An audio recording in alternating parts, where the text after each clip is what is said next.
2025年的2月5号。那我们的讲师黄志博已经来到线上，那我们直接来邀请志博团长为我们开讲今天的这一集的《丛林奇谈》的故事。好，志博团长，请。新年的一开始先祝贺大家今年什么都好，什么都有，什么都顺顺利利然后心想事成来一个好的蛇年谢谢大家。那今天我要开讲的是返回狼洞。那毛克利呢，经过这一连串的可以讲说招联然后终于呢打了胜仗要由他这2个老师呢伴随着他带着他回到他原属应该回去的地方就是狼洞。那事实上在这一节里面呢，他总共要叙述的就是做一个回顾的一个总结那故事的一开始是这样子的毛克利呢他就抓着这个巴西拉呢然后的身上呢就即将离开了这个猴子镇我们称的猴子的城堡。然后呢在这边呢的同时呢，就跟这2位老师呢，博鲁呢跟巴西呢，他们在做一个回顾回顾呢是他们怎么样去经历这样子的整体的一个过程里面也好在呢卡阿呢在他们要临走之前呢，提醒他们不要看着他迅速的离开，然后呢不要观望太多因为也不希望呢毛克利呢看到太多血腥的事情或者是不应该被孩子们现在这个时间所看到的一个情形那虽然呢有这样的一个情况呢，毛克利呢或多或少呢还是听到了他后面呢猴子们一些惨叫的声音然后呢卡阿呢他这时呢大概的状况呢就是在就是弄他的天生的本领呢在地上用他的鳞片在摩擦的声音产生出来让野兽们呢说实在去惊恐然后这样的声音呢或多或少还是被毛克利所听到的那毛克利呢跟他们2位老师呢从这样的一个情境中走出来呢真的大家都是叹了一口气因为说实在在这样的一个非常惊心动魄的一个群战里面一定要讲到群战嘛，因为说实在是他们跟一大群猴子们的一个大决战那真的说实在也耗尽了全身18般武艺然后各项的本领都在这边进展。那所以说呢，打下了这一场战斗呢，事实上也是实属不易的而且说实在，大家双方呢真的都有负伤，而且呢也真的是经由卡阿呢他的这样的一个协作然后的一个战斗才能帮使说让他们呢几乎可以算是也是全身而退了那他们在这边的话来讲，他们还是一直在想着说为什么卡阿他会有这样的一个本领那在这一段里面的话，我在这边附加了一下事实上在于这个故事的外侧的这个方面，我补述一下。事实上，卡阿他真正的魔力，他有这样的一个本领，事实上在我们人类的看法里面，事实上也是有的。那我不晓得大家过年期间有没有到过庙宇去祈过福，或者去去做过所谓的什么样的一个法事那让不好的走开，然后让明年会更顺遂哦。那像过年期间的话，大家也都会去庙宇走春啊哈在这边的话，事实上在今年我就有看到哦，好像我们道士里面就有一种法器哦，叫做神鞭哦，神鞭啊。事实上的话，他那个鞭的话来讲，他那个手握的那个头哦，就是一个舌头啊，他的鞭呢是编织的哦，我不晓得它是怎么样的一种材质，但是听他们念完法事之后，然后他就会甩那个鞭子在地上啪啪哦，那听说实在，那一种法事哦是可以驱赶邪煞哦，然后神鬼都会避开的哦的一种神器哦，我相信在于我们人哦这样子对于蛇哦这样子的一种定位的一种看法，事实上它是有相当的一种所谓的魔力啊，哦，甚至是一种可以有所心灵借位的哦的一种神器了哦，在这边的话啊、如果大家有这个机会的话，然后刚好去走村去祈福去庙宇，或者是去一般的所谓的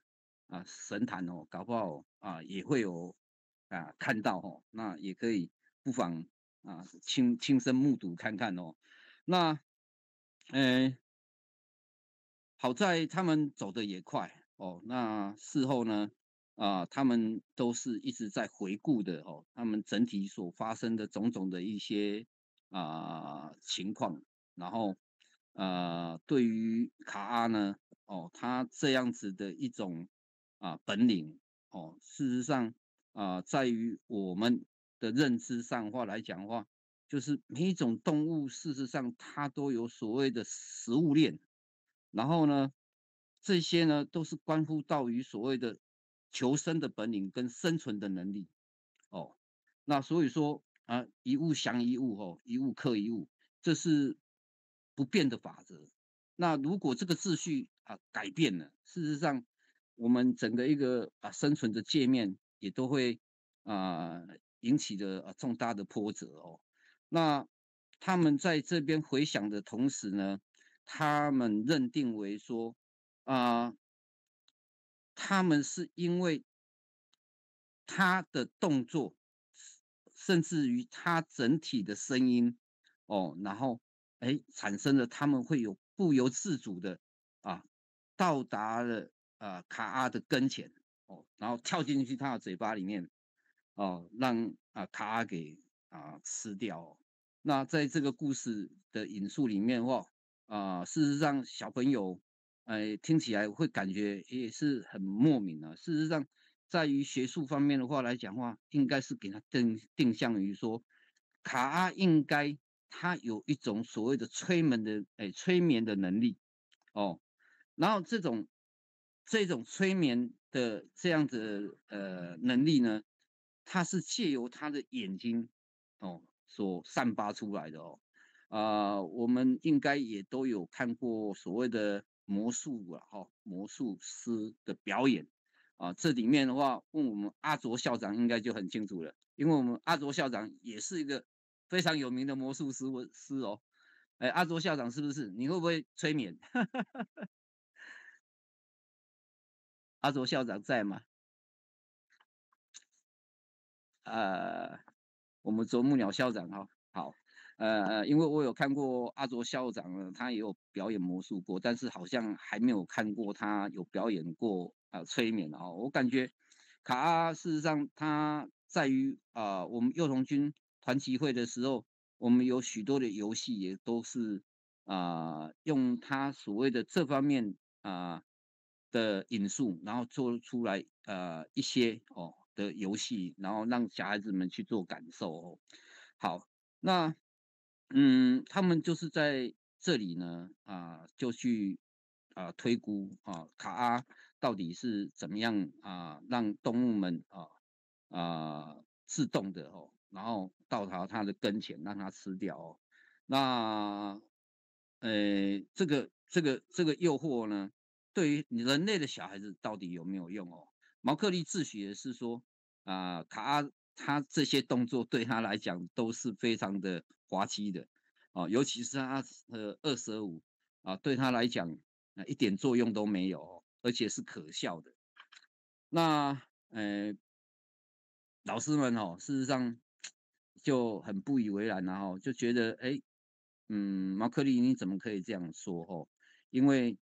这样子说好像卡阿的话来讲的话，这样的营救你好像没有得到你的啊、的那种怎么样说？一种感恩或者是一种应该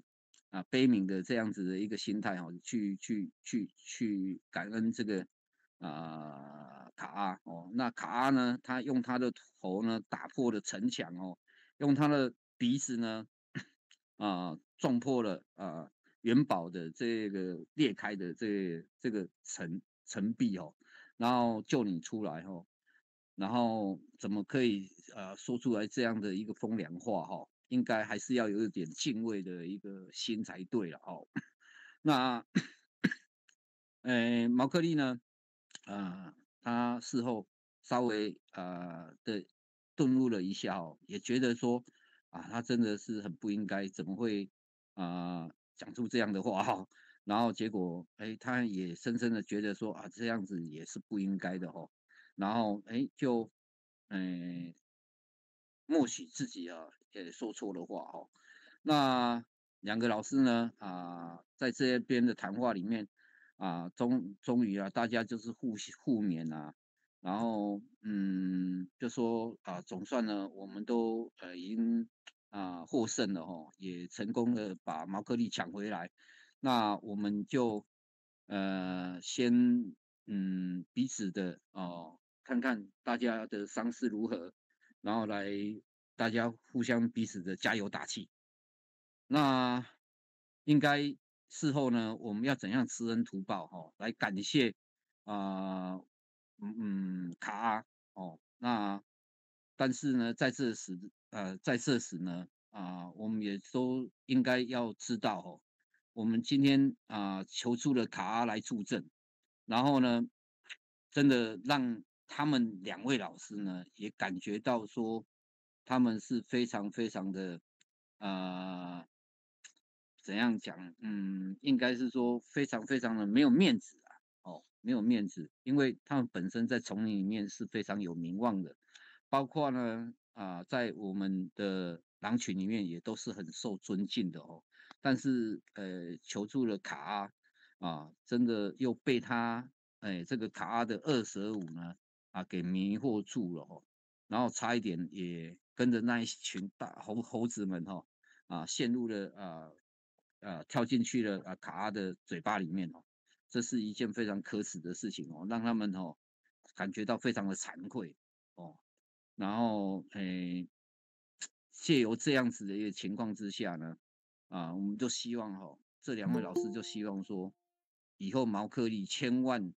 就不要再去跟这些卑劣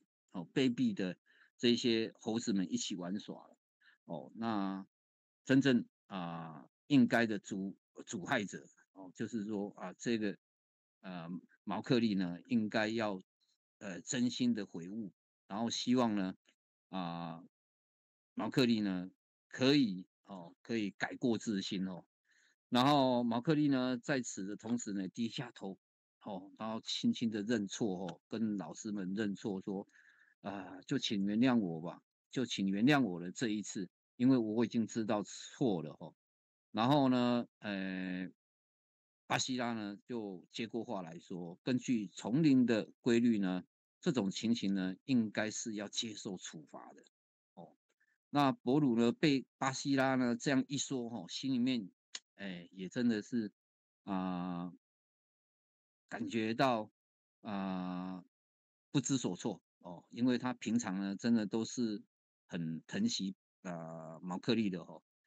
尽管毛克利呢怎么样呢，他都会接受去原谅他也尽量的不去处罚他。但是刚刚听到巴西拉呢说了这些话呢，他就已经觉得很心疼了。然后巴西拉就说了如果知道错，然后就应该勇于接受处罚，这才是对于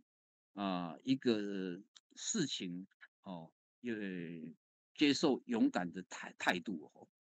那在此的重点还是知道说他知道一个悔改，然后知道他错在哪里哦，这是最大的重点哦。因为如果你哦真的不知道你错在哪里那哦也愿意承受，那真的说实在的就没有值得被原谅的这样的一个啊、道理哦。那毛克利呢，事实上他是一个很天真、很活泼的孩子然后对于这件事情呢，当然他有一定的啊、出错的地方那博鲁呢听到这样的话之后呢，这也很怕巴西拉啊、就是会重重的罚严罚毛克利所以说呢，他回过话的话都是说小心翼翼的回了说是关于这一点呢，我也知道不过丛林规律就是规律不能因为他的聪明活泼就可以姑息因为这是不公平的尤其呢对于一个群体里面一个我们一个社会生活圈都一样都是一定要有一个公平的一个处置，那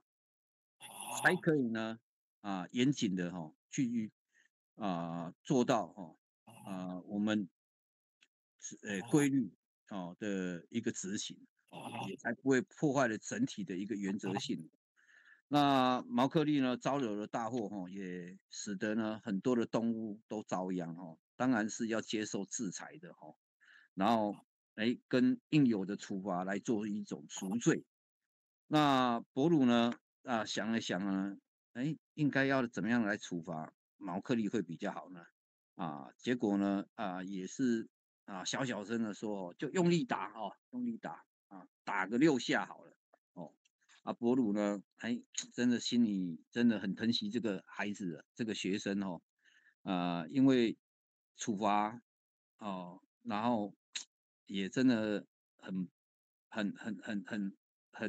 疼惜他就是心里面总是有一点那一种就是那一种疼惜那种。好，那毛克利呢，伯鲁呢就问他了就问他，因为我感觉我们要处罚孩子之前的话来讲话，一定要明知一定要告诉缘由，让小孩子们呢真的是可以勇敢的去接受我感觉这个也是很必要的那毛克利呢在这时候就回答了就是伯鲁就是问毛克利说对于这个处罚你有异议吗？你服不服气呢？那毛克利就回答了当然呢他是没有意义的，而且的话他也很服气，毕竟这一些他所作所为所遭遇到的，然后跟大家呢对于他的他都感怀于心然后也非常认同就是认为这样的处罚是理所当然的也是没话可说的那巴西拉呢就执行家法了就站起来然后跟着毛克利说，毛克利，规矩就是把你的头伸出来那我相信我们一般的话，动物的话，好像几乎都是打头了那我们人的话来讲的话，打头还得了好，那这里面呢我们丛林奇谭里面铭文写的是打头叫他伸出头来。那巴西拉呢就用他的前脚呢啊打毛克利他的头6下丢下。然后呢，虽然嘴巴是我们讲的是用打的，事实上它是一种用爱的方式来打，而不是那一种怨恨啊、殴打的方式来打哦。应该就是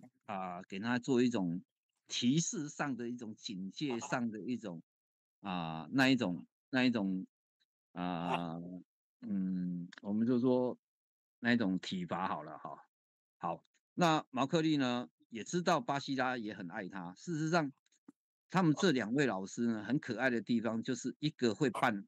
黑脸，一个会扮白脸。所以说他们把教育做得很成功啊。这是我感觉《丛林奇谭》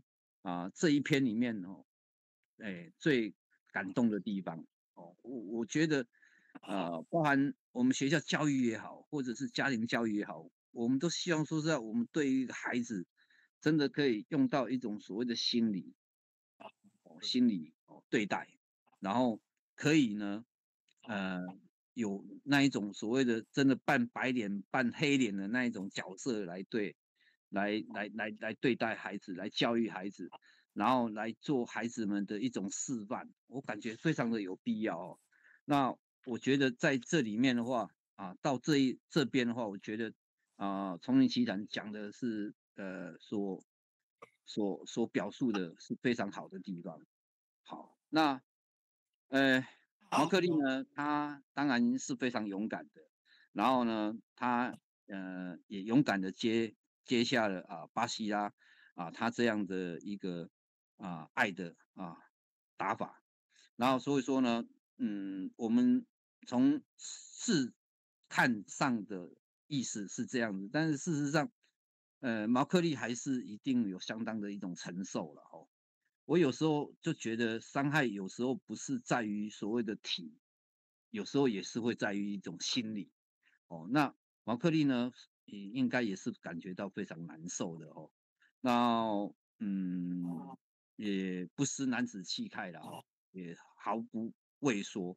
然后每被打一下的时候呢，他都把他自己呢站得好好的哦。咬紧牙关等着呢每一下的一个处罚每一个爱的打法的一种处罚。我感觉像我们小时候，我们那个年代，事实上我们是有体罚的哦。每次老师呢那个那个教棒呢举高高放下的时候，每打一下，我们说在第二下的时候，说在心里面那一种激动感哦。我相信大家如果在于我们那时候那个年代的人，现在应该还是蛮有感的哦，都一样的意思哈。啊、所以说每一次去承接下一个啊、棒棒子下来的时候，那种感觉我真的都是要勇于去承受的，甚至我们有些同学还没有打到几下的时候，手就会收回去然后就会怕因为真的是疼好，所以说毛克利呢，在这里的叙述下的话来讲的话，他是没有闪的，而且他真的都是勇于去接受的哦，所以说他真的做的非常的棒。然后呢，他都可以一一的忍受下来哦。然后呢，他到底还是算是一个很小的孩子哦。所以说呢，他真的可以挺住这样子的一个过程我相信在他心灵上的一种成长一定都是会有的哦。我们都时常在讲说我们的抗压力，我感觉现在孩子的抗压力跟过去我们的抗压力真的是天壤之别哦。然后跟孩子气概男孩子气概，呃，男孩子气概的话，我觉得说实在，因为我们现在教养方式的话，我们好像也不像过去我们以前我们男孩子，我们就说男孩子不准哭哦，然后会怎么样只要是大丈夫就不流泪等等。那我不晓得现在的孩子还有没有这一套话。那原则上我觉得毛克利在这方面的话，真的是表现出来的话，真的都是异于一般的小孩子异于一般的小孩子。好，那博鲁呢看到巴西拉对于毛克利这样的一个处罚呢，真的心里也都是非常难过的。而且呢，我感觉我们说，棕熊是怎样是仁慈的。他看到这样的情况，事实上棕熊博鲁他都在背后呢悄悄流下泪水哦。然后就很舍不得毛克利了哦。你看又去救他，然后又对他的这样的一个的种种的一个教诲，让这个孩子事实上他们真的是也可以讲说形同父子了哈。我们中国人也都有一句话一日为师哦，终身为父。然后一样的道理哦，我感觉父子之情也都流露在这里了啦。哦，好，那丛林规律呢遵守了，哦，他们呢就会有所谓的社会正义，哦，没有被破坏。呃，我感觉最近这几年这个社会正义好像时常才有被听到啊。然后在这一本书里面，早在这么多年前就有所谓的社会正义了哦。这是在书里面有的我感觉这一段的话非常非常的有意义哦，尤其是出现在所谓的这个丛林奇谭这个世界儿童名著里面哦，真的是不简单哦。呃，这样子呢，大家都可以过得很心安理得了哦。巴西拉呢打完毛克利之后呢，一本正经的说：“哦，指向毛克利跳上来吧。我们呢，这一段落呢，大概就结束了。我们要赶紧回家了哦。然后就让毛克利呢跳上这个巴西拉的背上哦。那巴西拉心里面非常的了解，那一方面呢，也非常的高兴哦。一方面也觉得很抱歉，他必须这样做哦。然后呢，也是希望毛克利呢真的可以洗心革面哦，从今以后都不要再跟孩子跟这些猴子们一起玩了。那丛林奇谭这里面呢啊、讲到这边哦，大概呢就把返回狼洞的第一个的阶段呢，大概就讲到这边。然后再接下来的话就是他们在这样回到狼洞的这样整体的一个过程哦。然后他们就静静的走了哦，静静的走了。然后夜也深了。然后呢饱受折磨的毛克利呢也开始在昏昏欲睡哦。本来呢，一开始呢，还是很想跟这两位老师们呢一起有说有笑的谈论的，然后一起开开心心的走回去哦。但是由于呢体力上的透支无法再坚持哦。那所以说就趴在巴西拉的背上呢拖着他的脖子呢就无意间不知不觉的哦就有点睡着了哦。那在这边的话来讲的话，也跟大家分享一下哦，我们每一个人的睡眠品质到底好不好应该要怎样去做一下了解哦。我深信哦，睡得好，然后就不用睡很久哦，这样的一个道理。我相信哦，劳累上的透支之后的一种睡眠哦。我感觉，真的是一种不是很好的一种睡眠。如果可以的话来讲，哎，就尽量去避免哦。我感觉，如果真的非常的劳累的话来讲的话，然后说困细体哦，睡到已经不省人事了哦，就是很疲劳，然后很疲倦的这样去睡，然后睡着了起来之后的话来讲话，又感觉上没有在睡哦。我不晓得各位有没有这样的一种觉得。然后另外一种的话是惊恐中睡着的。哦，孩子们有的就是很惊恐或者是很欢喜然后去睡着了，像这种睡眠品质也是非常的不好哦。尤其是从小孩子的身上都可以看得到，有人甚至说是在睡觉之前的话，他的脑海子里面呢都还没有休息，他还是一直在想的事情，然后结果想了想了，哎，突然之间就惊动了一下，他们并没有醒，但是他是被惊动了一下，然后结果才又在无意识之下睡着的。哦，像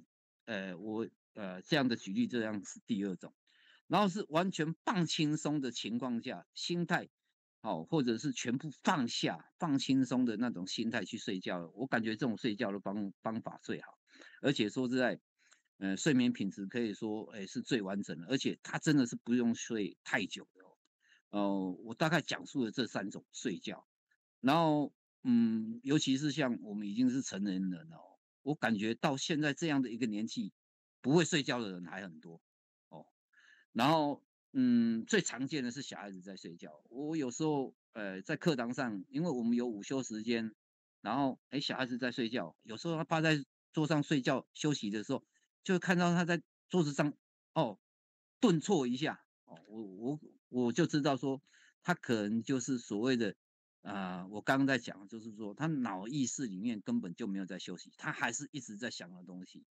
哦情景，然后那一件情景呢，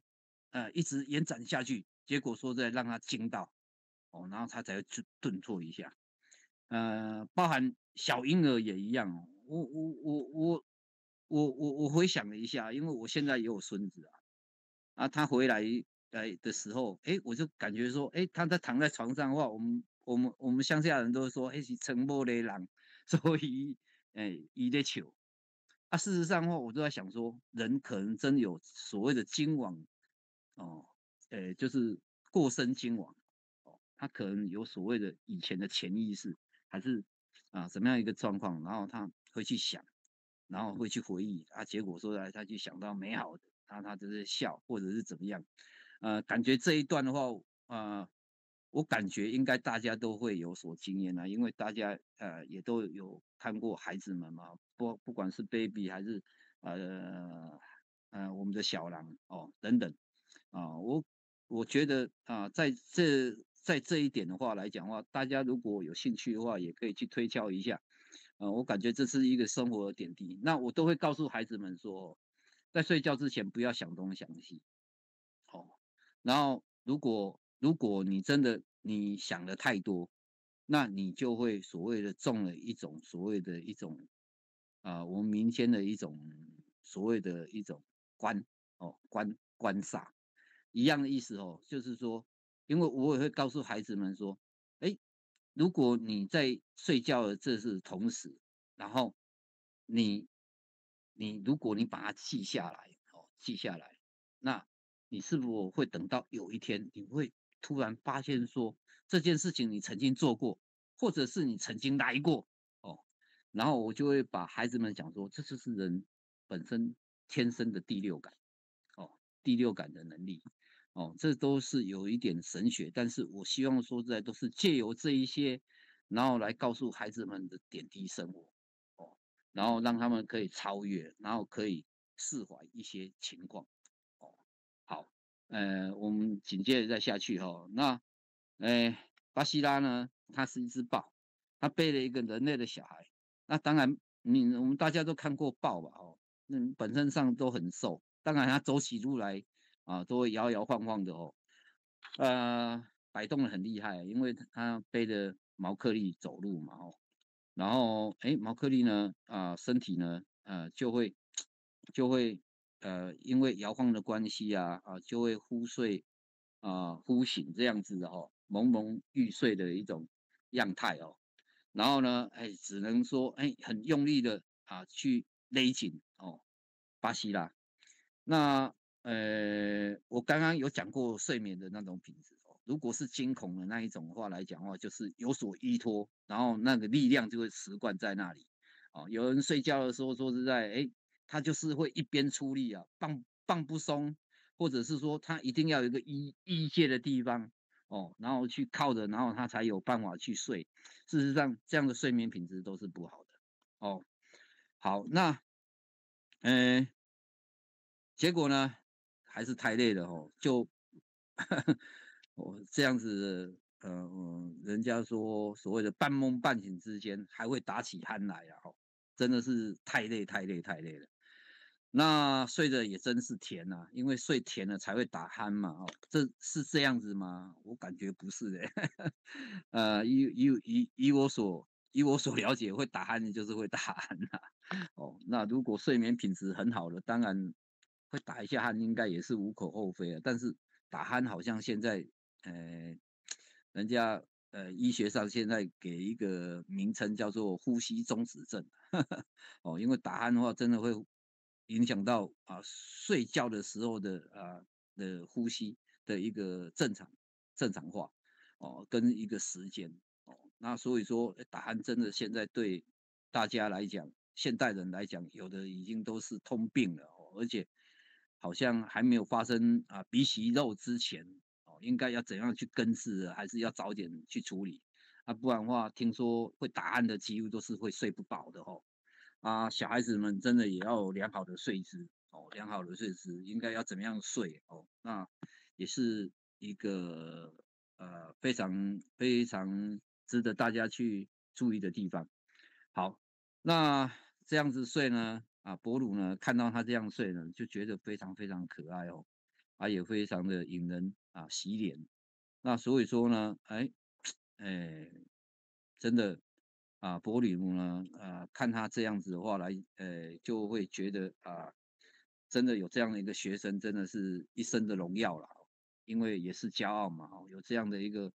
孩子在他的教导之下，然后波鲁呢就发出了那一种非常令他满足，而且呢不由自主的发出了一种呃那种我们应该如果照书本里面在讲的话是应该不是应该是那一种那种声音才对那种真正的喜悦声就是他自己认为上的满意好，那不由自主的这个毛克利有时候因为巴西拉在上山呢，身体因为向前仰，那毛克利呢就有可能会滑下来博鲁呢都会用他的熊姿势就是后脚坐起来，前脚呢就会帮忙推一下毛克利不要让他从巴西拉的背上掉下来这样的一个动作然后一直的在前进的往着呢奥西尼山这样的一片森林，寂静的森林呢前进，缓慢的前进着那走了走了不知不觉中呢巴西拉呢就把毛克利背到了狼洞的入口了那伯鲁呢再顺势呢接下手来呢，把毛克利呢轻轻的抱下来送进去了狼洞里面狼洞边上。然后当然了，毛克利呢已经睡得不省人事了然后呢，他的打呼声呢还是依旧的响亮的那终于回来了，大家真的都可以轻松的歇下一口气来了那毛克利回来了，这个味道呢，就传到了狼洞内的小狼们那小狼们呢，很高兴的手足舞蹈的呢欢喜自己的兄弟回来了平安回来了。然后呢，嗯，那个伯鲁呢就请他们不要嚷嚷让毛克利呢可以这样子的去睡一下那狼母呢也知道毛克利回来了然后就马上自主的叫住了这四个毛孩子然后请他们呢不要喧闹然后呢也顺便呢好好的仔细的把毛克利呢啊看了一番当然呢母亲嘛都是非常非常的细心的因为孩子们回来，然后说实在你一定要好好的观察一下，看哪里有没有怎么样啊，等等啊然后在他眼睛里面呢，我们就可以看得到他母爱的这样的一个光辉慈祥的光辉，跟那种呵护备至的那种场面真的是很感人那狼父呢，也从狼洞呢慢慢的走出来这时候呢棕熊伯鲁呢跟巴西拉在洞外呢狼父呢也跟这2位老师呢好好的一问究竟然后呢到底怎么样去发生的一些事情那这些他们又是怎么样去做的然后也做一些礼貌上的一些道谢然后也是想怎么样来表达一些我们应该给的就是一些回报然后那一种感恩的心然后呢，此时此刻呢细微的灯光照耀着茂密的草叶微风吹，好像呢波浪般的荡漾着这个情景真的是非常的美美幻尤其是在一片的大草原上，然后一阵风吹过去的时候这些的长草或者是说竹苇一波一波的像浪涌动这一般真的是非常的漂亮。然后溪谷呢也是传来潺潺的流水声，好像呢美妙的交响乐，真的蛮诗情画意的而且呢点亮了整个一个星空。这个如果我们还年轻的时候，有一群好友也好，或者是男女朋友也好，这个是多么浪漫而且非常宜人的一种场景毛克利呢还是继续的去睡觉酣睡着然后呢可能也是想了蛮多的偶尔还是会稍微抖动了一下这是我刚刚在讲的因为脑子里面都还没有真正的在休息，然后还是一直在持续的在想在回顾，然后被惊动了一下，然后颤抖了一下这是小孩子固有的一种睡眠的一种常态啦那今天呢就跟大家分享到毛克利呢终于回到狼洞了那我们就完整的完全的讲完了所谓的毛克利的厄运这一大片也谢谢大家的聆听了如果大家可以的话请大家不惜的指教谢谢大家，谢谢。好，非常感谢我们志博堂长今天在新年12年的第一天跟我们这么精彩的故事内容给大家然后这个故事我永远祝福你非常棒那感谢那我们现在来我永远祝福你祝福你健康祝福你快乐朋友我永远祝福你我们要开咯朋友我永远祝福你朋友我永远祝福你祝福你健康祝福你快乐朋友我永远祝福你谢谢观赏贝学院讲座，喜欢请按赞、订阅、分享，请给我们鼓励及支持。